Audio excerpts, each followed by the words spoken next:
시간에 말씀 같이 보기를 소망하는데요. 말씀 보실 때는 마태복음 5장입니다. 마태복음 5장 1절에서 3절에 있는 말씀입니다.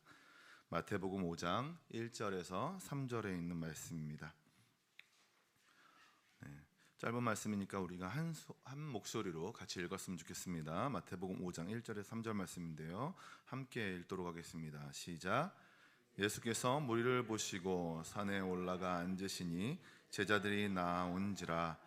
입을 열어 가르쳐 이르시되 심령이 가난한 자는 복이 있나니 천국이 그들의 것이미요. 아멘. 네. 이 본문은 저희가 지난주 새벽 기도회 때 또 저희가 매일 성경을 통해서 묵상하면서 보았던 말씀이긴 합니다. 그런데 조금 더 깊이 있게 보고 싶어서 제가 이 말씀을 가지고 또 말씀을 전하려고 합니다. 저의 요즘에 큰 관심사 중에 하나는 무엇이냐면, 제가 요즘에 좀 집중하고 있는 것 중에 하나가 무엇이냐면 바로 체중입니다. 네, 체중이에요. 제가 아침에 일어나서 이제 씻으려고 이제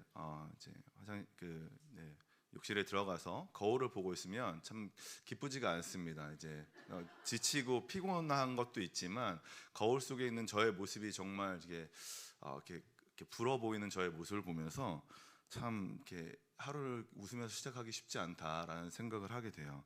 그러니까 살찐 게 뭐 어느 정도길래 막 이러냐라고 생각할 수도 있는데, 저의 이 살찜이 저의 전체적인 삶을 드러내는 척도가 되기 때문에 그렇게 여겨지는 것이죠.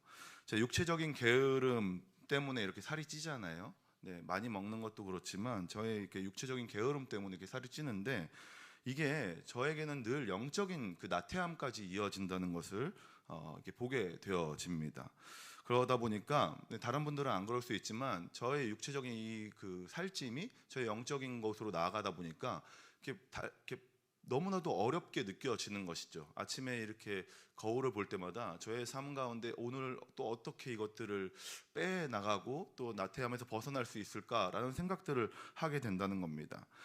작년에 한창 바쁠 때는요, 이게 살이 빠짐과 동시에 제가 제 삶 안에서 그리스도를 바라보는 시선이 좀 달랐던 것을 기억합니다. 조금 더 하나님께 더 가까이 가고자, 그러니까 육체적인 이런 가벼움이 일어나다 보니까 영적인 가벼움까지도 일어나는 것 같다는 생각이 들면서 주님을 찾는데 불편함이 없는 거예요. 계속해서 주님을 바라보면서 주님, 오늘 하루는 또 어떻게 살아가면 될까요? 하나님께 더 이렇게 집중하게 되는 삶을 살았던 것을 기억하게 됩니다. 그런데 요즘은 어떨까요? 저희 동기 목사들하고 가끔 이렇게 이야기할 때가 있는데, 그럴 때마다 늘 나오는 이야기, 여러 이야기들 하다가 맨 마지막에 나오는 이야기가 늘 있는데, 그것이 무엇이냐면 설교한 대로 살아야 되는데 라는 이야기가 꼭 나와요. 그만큼 정말 이 말이 계속해서 되뇌어 나올 정도로 제가 그렇게 늘 한탄하면서 힘들게 살아가고 있는 삶이 저의 요즘의 삶이라는 것입니다. 지금의 저의 모습을 보고 있으면 그런 생각이 드는 것이죠. 늘 갈급하지 못한 삶, 늘 정말 내가 생각한 것들로 채워진 삶, 그리고 배부른 돼지 마냥 이렇게 늘 이렇게 주저앉아 있는 삶, 그런 삶처럼 느껴진다라는 것이죠. 그래서 늘 저의 그 거울을 보는 모습이 힘듦으로 다가오는 것이죠. 그런데 어느 날 이제 그렇게 저의 삶이 몇 주째 이어지고 있는 가운데에서 주님께서 저에게 말씀을 통해서, 또한 말씀을 연구하는 시간들을 통해서 저를 다시 한번 돌아볼 수 있는 시간들을 허락하셨습니다. 그것이 바로 오늘 저희가 읽었던 이 팔복에 대한, 우리가 잘 알고 있는 팔복에 대한 내용이었습니다. 지난주 제가 이 말씀을 묵상하고 또한 새벽 기도회 때 설교를 할 시간들을 저에게 주시면서 다시 한번 이 말씀을 깊이 있게 묵상하게 되고, 또한 이 말씀을 통해서 저를 다시 한번 돌아볼 수 있는 시간들을 허락하셨다는 것입니다. 저는 이 시간, 이 말씀이 저에게만 해당되는 것이 아니라 우리 모두에게 전해졌다라고 믿습니다. 짧은 말씀이지만 이 말씀을 보면서 우리의 마음 또한 깨우쳐져야 되고, 또한 우리 마음 또한 가벼워져야 된다라는 생각이 들기 시작하는 것이죠. 그렇기 때문에 이 시간, 이 말씀을 통해서 우리가 함께 주님께서 말씀하시는 것들을 깊이 있게 듣는 시간들을 갖고 싶습니다. 3절 말씀입니다.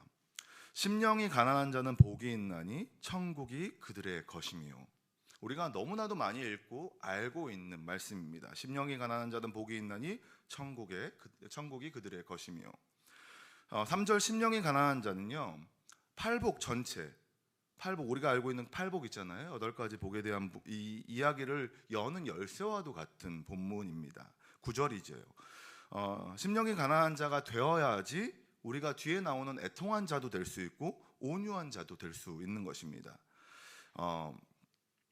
그러니까 그 심령이 가난하다는 것은 우리는 아는 것처럼 가난하다는 것입니다.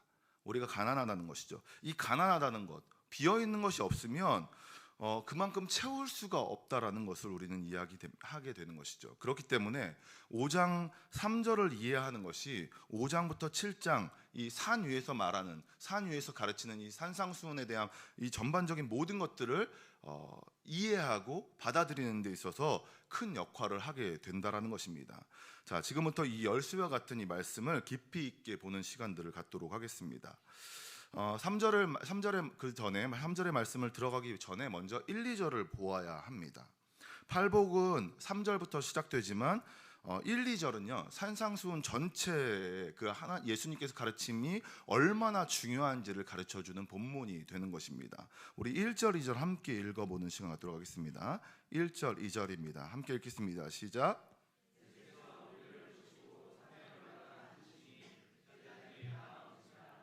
입을 열어 가르쳐 이르시되. 제가 이제 설교를 하면서 몇 번 말씀드렸던 부분이기도 한데요. 성경 전체에 나타난 이 산이라는 이 단어, 이 산이라는 이 장소, 이것은 굉장히 우리가 집중해서 봐야 된다라는 그런 부분이 될 수 있습니다. 산은 언제나 하나님과 인간이 만나는 중요한 장소로 쓰여집니다. 아담과 하나님이 만났던 에덴 동산도 마찬가지고요. 아브라함과 이삭이 함께했던 그 모리아산도 마찬가지입니다. 그리고 우리가 잘 알고 있는 모세가 하나님과 만났던, 대면했던 그 시내산도 마찬가지입니다. 산은 언제나 하나님과 인간이 만나는 중요한 장소로 쓰여졌습니다. 자, 이후에 이 산 이후에 이제 성막으로 내려오면서 대제사장과의 만남으로 바뀌어지게 되는데요. 어쨌든 이 산이라는 것은 언제나 하나님과 인간을 만나게 되는, 또한 만나게 해주는 귀한 역할을 하는 장소였다는 겁니다. 구약에서 하나님은 산에서 사람들을 만나서 늘 하나님이 그 산에서 만나 주실 때는 영으로 임하셨죠. 그래서 선택받은 사람들에게 나타내시고 또한 그 선택받은 사람들로 하여금 많은 가르침을 전해 주셨습니다. 그리고 그 선택받은 사람들이 다시 인간들이 있는 곳으로 내려와서 그 가르침을 전달하는 방법이었죠. 자, 이렇게 구약에서는 하나님은 선택받은 사람들에게만 전달하시고 그것들을 많은 사람들에게 전하게 하셨습니다. 그렇지만 신약에 와서는 하나님은 인간의 모습으로 오셔서 사람에게 직접, 이전까지는 선택받은 사람들에게 전해줬다라면 이제는 직접 많은 사람들에게 직접 만나서 가르쳐주고 있는 것이죠. 우리가 아는 것처럼 직강이라고 하잖아요. 그리고 우리가 또 이렇게 직관이라는 것을 굉장히 중요하게 여기잖아요. 직접 만나는 것을 굉장히 중요시 여긴다라는 겁니다. 자, 그것과 마찬가지로 예수님도 직접 하나님으로서 인간의 몸으로 이 땅 가운데 오셔서 산이라는 인간과 하나님이 만나는 그 장소에서 인간에게 가르침을 주고 있다라는 것입니다. 그렇기 때문에 마태복음 5장부터 7장에서 이 가르침은 모세에게 내려주셨던 그 10계명의 완성판이다라고 이야기하는 이유가 바로 이것입니다. 바로 하나님께서 모세에게 주셨던 그 율법을 이제는 직접 하나님께서 내려오셔서 사람들에게 가르쳐 주시고 완성하시는 것이죠.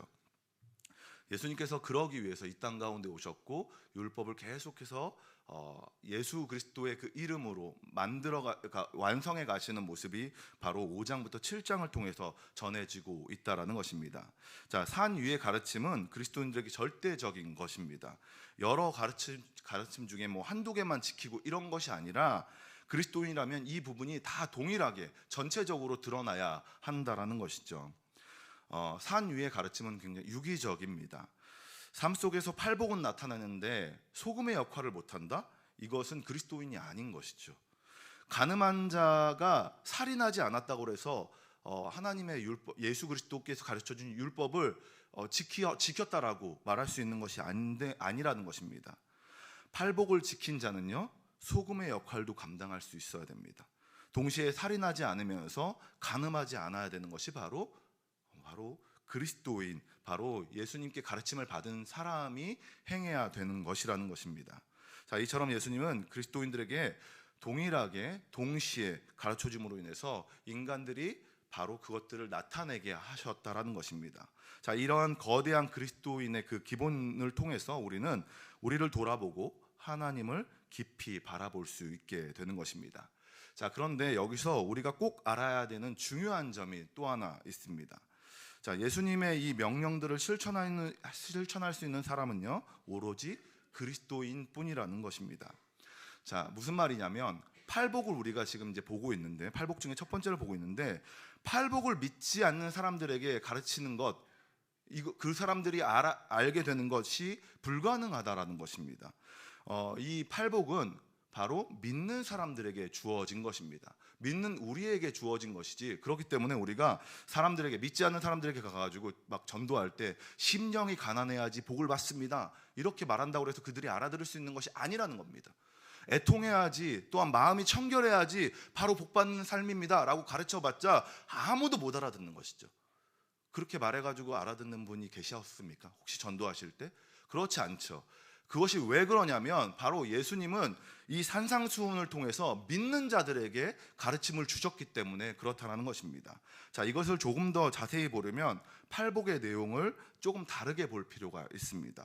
자, 팔복은 한 구절 한 구절 보면 이렇게 구조로 되어 있어요. 뭐뭐 하는 자는 하고 나서 어떻게 됩니까? 복이 있나니 이렇게 되어 있지 않습니까? 보니까 심령이 가난한 자는 복이 있나니, 또한 애통하는 자는 복이 있나니, 온유한 자는 복이 있나니, 쭉 이렇게 이어지면서 8가지 복에 대해서 이야기합니다. 마지막에 화평케 하는 자는 복이 있나니, 막 이렇게 해서 복에 대한 이야기들, 무엇을 하는 자는 복이 있나니 이렇게 전하라고 있지 않습니까? 그런데 저는 이 시간에 이것을 뒤집어 보기를 원한다는 겁니다. 헬라어 원어 구조로 보면 어떻게 되어 있냐면 복이 있다가 먼저 시작됩니다. 헬라어 원어 구조로 보면 복이 있다, 심령이 가난한 자는, 이렇게 시작된다라는 거예요. 이것을 가지고서 어떤 학자들은 그렇게 보면 안 된다, 또 이렇게 봐도 된다, 이렇게 막 여러 가지 이야기들이 있어요. 그런데 저는 이 구조로 보고 싶습니다. 복을 받았다, 복을 받은 사람은 심령이 가난한 자의 모습이 나타난다는 것이죠. 복 받은 사람은 온유한 자의 모습이 나타난다는 거예요. 복 받은 사람은 마음이 청결한 자의 모습이 나타난다는 것이죠. 이런 구조로 되어 있다라는 겁니다. 헬라어 구조가 이렇게 되어 있어요. 먼저 복이 소개돼요. 복 받은 사람에 대한 부분이 나오고 그 뒤에 이야기가 나온다는 겁니다. 여기서 말하는 복은 어떤 사람을 말합니까? 바로 하나님의 은혜로 하여금 그리스도인이 된 사람을 말하는 것입니다. 이런 그리스도인에게 나타나야 되는 모습이 바로 심령이 가난한 자의 모습인 거예요. 뒤에 나오는 온유한 자도 마찬가지고 애통하는 자도 마찬가지입니다. 우리는 그리스도인, 복받은 자로서 그런 모습이 우리 삶 가운데 나타나야 된다는 겁니다. 우리는 그리스도인이기 때문에 심령이 가난한 자의 모습이 나타나야 되는 것입니다. 그렇기 때문에 복받은 그리스도인이라면 심령이 가난한 자의 모습으로 그 모습 그대로를 사람들에게 보여주는 사람이 되어야 되는 것입니다. 귀로 듣고 눈으로 보는 것에 그치는 것이 아니라 그리스도인이라면 그것을 다 나타내야 된다는 것입니다. 보여줘야 되는 삶을 살아야 되는 것이죠. 그럼 우리는 이 복받은 자, 그리스도인으로서 심령이 가난한 자가 되어야 되는데 그 모습은 어떤 모습일까요? 자, 심령이라는 것은 영을 말합니다. 쉽게 말해서 영을 말해요. 영이 가난한 자, 이 영이 가난한 자는 속을 비우는 것을 말하는 것이죠. 가난하다는 것이 없다라는 것을 말하지 않습니까? 바로 심령이 가난한 자는 우리 삶에 우리 영이 가난해지는 것, 비어지는 것을 말하는 것입니다. 비어있음을 잘 나타내는 본문 중에 하나가 바로 가나의 혼인잔치의 그 빈 항아리일 것입니다. 예수님이 가르쳐 주신 이 항아리의 모습이 우리에게 보여주신 심령이 가난한 자의 모습과 동일한 것입니다. 자, 팔복을 시작하는 원리와 이것이 같은데요. 5명의 제자들을 불렀습니다. 예수님께서 5명의 제자들을 불러가지고 첫 번째로 행했던 이적이 무엇이냐면 우리가 아는 그 물이 변해서 포도주가 되는 사건입니다. 자, 그 사건을 통해서 무엇을 보여주냐면 제자들에게 제일 처음 사역을 시작하면서 뭘 보여주시냐면 비어야 된다라는 것을 보여주셨어요. 우리가 너무나도 잘 아는 것처럼 이 항아리가 비어 있어야지 예수님께서 채우라 명령하시고 물이 변하는 것을 보여주시는 것이죠. 마찬가지로 이 그리스도인들이 첫 번째로 해야 되는 것이 있다라면 무엇이냐면 바로 심령이 가난해져야 된다라는 것을 우리에게 보여주시는 것입니다.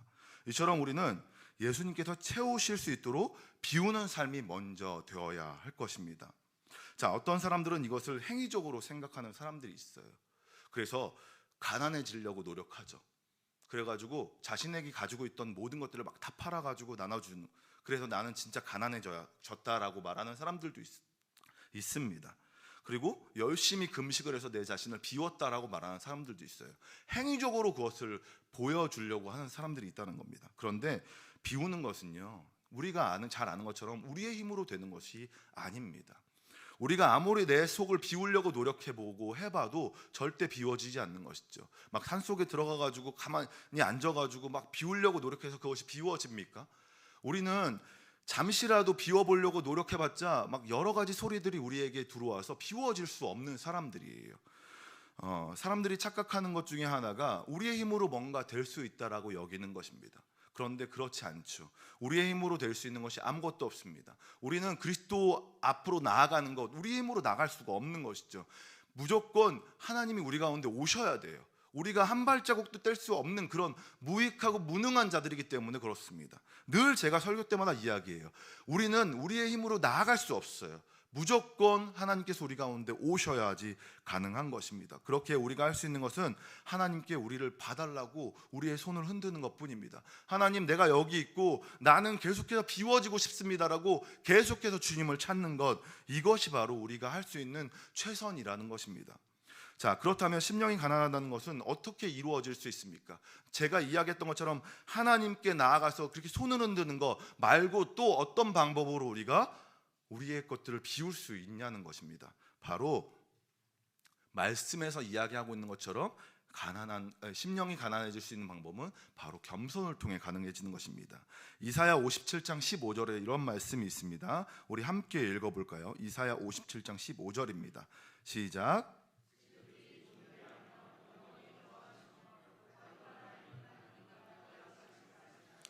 내가 높고 거룩한 곳에 있으며 또한 통회하고 마음이 겸손한 자와 함께 있나니 이는 겸손한 자의 영을 소생시키며 통회하는 자의 마음을 소생시키려 함이라.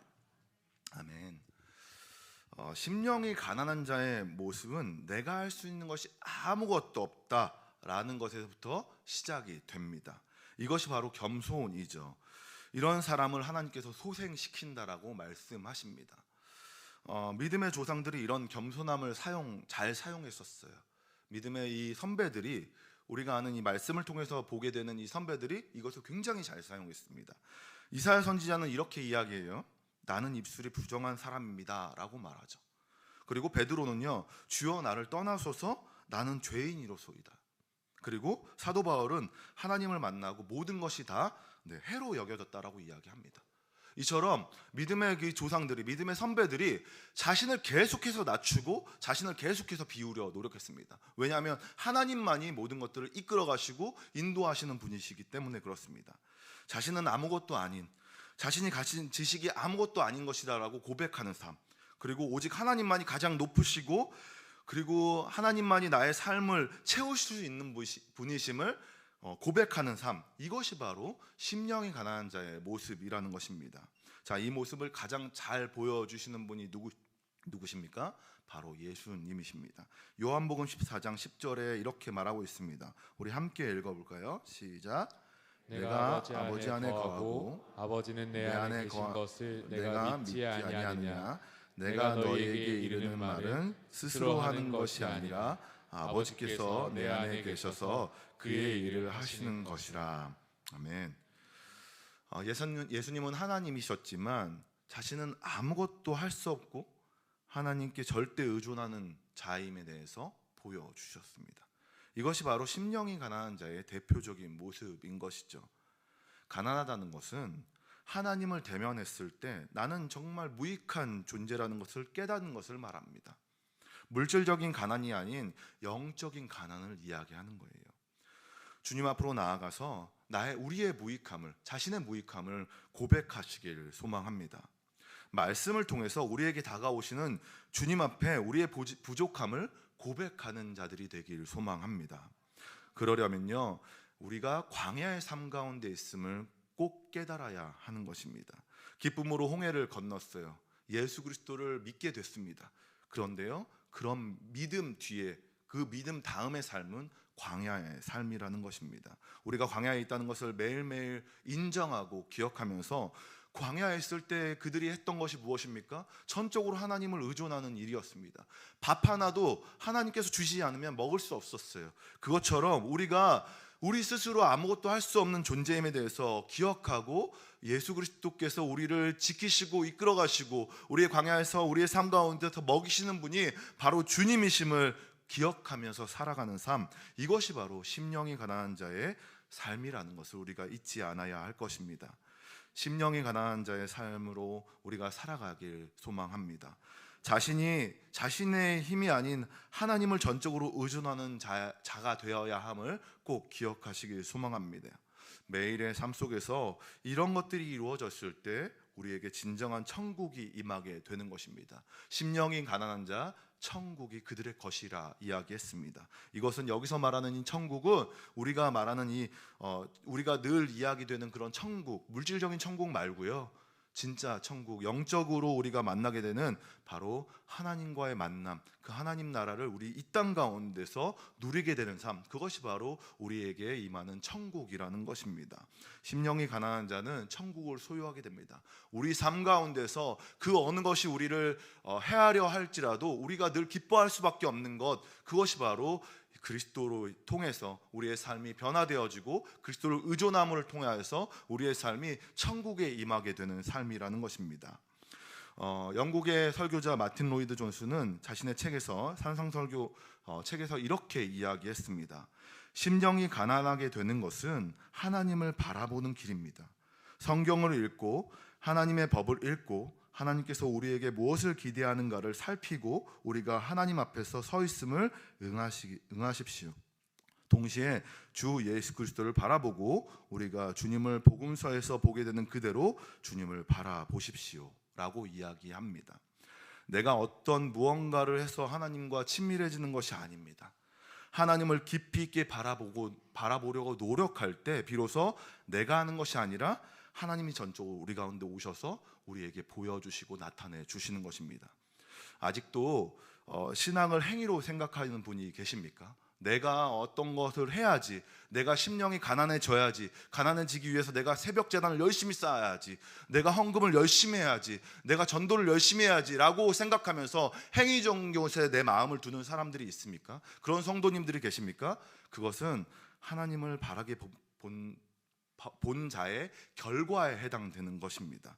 그것 또한 하나님께서 정말 우리에게 주신 그 귀한 것이지만, 그것은 우리가 먼저 해야 되는 것이 아니라 우리가 하나님을 바르게 바라봤을 때 우리 가운데 자연스럽게 따라오는 것임을 우리가 기억하셨으면 좋겠습니다. 우리가 우리의 행위적인 모습에서 자유하시길 소망합니다.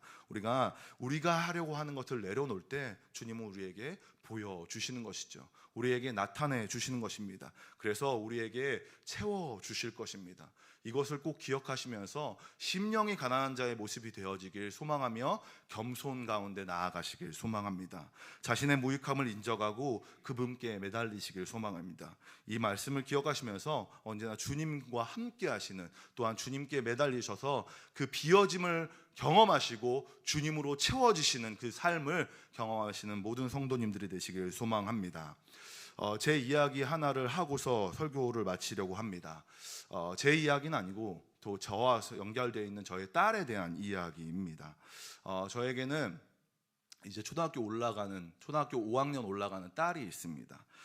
저희 아들과 저희 딸이 18개월 정도 차이가 납니다. 저희 아들이 돌 지났을 무렵에 저희 딸이 뱃속에 있는 것을 알게 됐어요. 근데 제가 저희 아들을 키우고 저희 딸을 낳기 전, 돌 잔치를 하기 전까지의 저의 집 경제적인 사정이 굉장히 바닥이었습니다. 지금도 그렇게 나아진 것은 아닌데요, 그때 정말로 제 삶 가운데 결혼하고 나서 제일 바닥에 있을 때의 저의 가정의 그 삶의 모습이 그때의 모습입니다. 근데 그때 저희 딸이 이제 저희 가운데 온 거예요. 너무 기뻤습니다. 근데 계속 기뻐할 수가 없었어요. 왜냐하면 저는 현실을 보기 시작했거든요. 그래서 저희 아들의 돌잔치가 끝나고 나서부터 저는 고민하기 시작했습니다. 제 삶이 계속해서 무너질 듯이 고민하기 시작했어요. 어느 정도였냐면, 제가 이것을 이제 고백하면 정말 우스운데, 지금 생각하면 너무 우스운데, 그 현실을, 제가 그 딸을 책임질 수 없을 것 같은 마음 때문에 정말 죽고 싶었습니다. 이것을 도피할 수 있는 방법이 너무 없어가지고, 저희 집이 10층이었는데 여기 뛰어내리면 죽겠지라는 생각이 제 안에 드는 거예요. 그 정도로 너무나도 괴롭고 힘들었습니다. 그런데 그 아이 둘째를 임신해 보신 분들은 아시겠지만, 첫째가 둘째 임신한 것 때문에 엄마하고 계속해서 붙어 있고 싶어 하는 거예요. 떨어지려고 하질 않아요. 어떻게도 너무나도 잘 알아가지고 엄마하고 안 떨어지려고 하는 거죠. 저랑 좀 있었으면 저희 와이프가 조금 더 편했을 텐데, 저희 아들이 엄마하고 떨어지려고 하지 않는 거예요. 근데 그때 저희 와이프가 배가 나오기 시작했거든요. 저희 아들이 엄마하고 붙어 있으면서 저희 딸을 계속 누르기 시작했어요. 그러다가 어느 날 병원에 갔습니다. 병원에 갔는데 의사가 그러는 거예요. 심장 소리가 너무 작다는 거예요. 걱정해야 될 것 같다고 저희한테 얘기했어요. 그때 너무나도 놀랬습니다. 저희 아들로 인해서 저희 딸이 죽게 된 거예요. 거의 죽어가기 일보 직전이었습니다. 그래서 절대로 아이를 안으면 안 된다는 거예요. 제 마음에 너무 마음이 아픈 마음이 더 크게 다가왔지만, 제 한편으로 어떤 마음이 들었는지 아세요? 어쩌면 내가 조금 더 마음이 편해질 수 있겠다라는 마음이 드는 거예요. 너무 악하죠. 그 상황 가운데서 저희 딸을 한 번도 보지 못했기 때문일 수도 있지만, 이 현실에 대한 부분들이 너무나도 크게 와닿았기 때문에 제가 그 시간이 너무 마냥 슬픈 것만은 아니었던 거예요. 그래서 어느 날 그런 모습 가운데 정말 저희 와이프를 돌보면서 한편으로 어떻게 해야 되지 막 고민하고 있었을 찰나에 주님께서 제 마음 가운데 주셨던 마음이 무엇이었냐면, 저희 딸을 가졌을 때 주셨던 마음이었어요. 저희 딸을 처음에 주셨을 때 말씀을 주셨는데, 어떤 말씀이었냐면 이사야 55장 5절 말씀이에요. 보니까 이런 말씀이 있어요. 보라, 내가 알지 못하는 나라를 내가 부를 것이며 너를 알지 못하는 나라가 내게로 달려올 것은 여호와 내 하나님 곧 이스라엘의 거룩하신 이로 말미암음이라. 이는 그가 너를 영화롭게 하였느니라. 저희 딸 이름이 나라예요. 이때 처음 태명으로 받았던 게 이 나라라는 이름인데, 제가 줄곧 썼습니다. 그리고 나서 태어나고도 이 이름을 썼어요. 이때 이 말씀이 기억나는 거예요. 제가 처음에 딸이 저희 가운데 왔을 때 주셨던 말씀이 떠오르면서, 여기 뭐라고 얘기합니까? 이로 이게 하나님께서 주셨다라는 거예요. 하나님께서 주셔가지고 저희한테 주셨는데, 제가 이것을 인정하지 못하고 있다는 것을 보여주시는 것이죠. 제가 그날 이 말씀이 생각남과 동시에 정말 세상에 제가 살면서 제일 많이 울었던 시간이었던 것 같아요. 진짜 막 오열을 하면서 울었어요.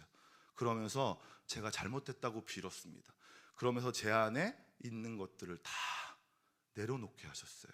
제가 가지고 있는 기준들, 제가 생각했던 기준들을 다 내려놓는 것이죠. 내가 돈적으로 따졌을 때 절대로 키울 수 없는 아이였거든요.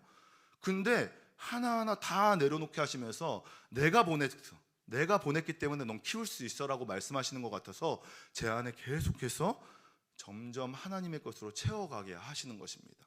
이때가 제 삶 가운데서 가장 추웠던 기억이기도 하지만, 가장 주님의 것으로 가장 많이 채웠던 시간이기도 합니다. 저는 이 시간을 통해서 정말 주님께서 얼마나 깊이 있게 채워가시는지에 대해서 배웠어요. 정말 비우게 하시고 채워가시는데요. 제 딸이 뭐 이렇게 필요하다라고 한 것들 하나도 빠짐없이, 정말 이렇게 정말 필요 없는 것들은 안 사줬겠지만 정말 많은 것들을 채워주면서 이렇게 남부럽지 않게 키워갔습니다. 지금도 마찬가지예요. 저희가 없는 형편이기도 하지만 그래도 저희 딸이 원하는 것들, 저희 딸이 정말 바라는 것들을 최대한 이렇게 채워주면서, 그것이 물질적인 것뿐만 아니라 사랑적인 모든 것들, 외적인 모든 것들을 잘 채워주면서 살아가고 있습니다. 그걸 보면서 다시 한번 느끼게 돼요. 설교를 준비하면서 그 시간들을 다시 한번 돌아봤는데 주님께서 이렇게 채워가고 있구나라는 것들을 보게 하셨습니다. 우리 성도님들 어떤 삶을 살고 계십니까? 분명 우리가 채우면서, 우리가 채우려고 하면서 살고 있지는 않으십니까? 우리는 주님의 것으로 채워야 합니다. 주님께서 채워 주실 것입니다.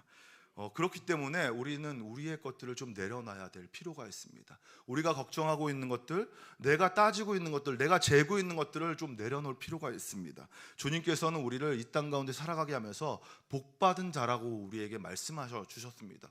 복받은 자로서 너네가 심령이 가난하게 될 수 있는 사람이야 라고 말씀해 주셨습니다. 너는 애통하며 살아갈 수 있는 자들이야 라고 말씀하셨고, 의에 줄이고 그 의에 줄여서 정말 주님과 함께 살아갈 수 있는 자들이야 라고 우리에게 말씀해 주셨습니다. 우리가 이것을 기억하시면서 살아가시길 소망합니다. 우리에게 주셨던 이 말씀들을 기억하시면서 주님께서 하시는 것이다라고 인정하시면서 살아가시는 모두가 되시길 소망합니다. 그럴 때 주님께서 우리에게 채움을 경험하시고 많은 것들을 누리며 살아가게 하실 것입니다. 그 사실 가운데, 그 가르침 가운데 온전히 누리며 살아가시는 모든 성도님들이 되시길 주님의 이름으로 축원합니다.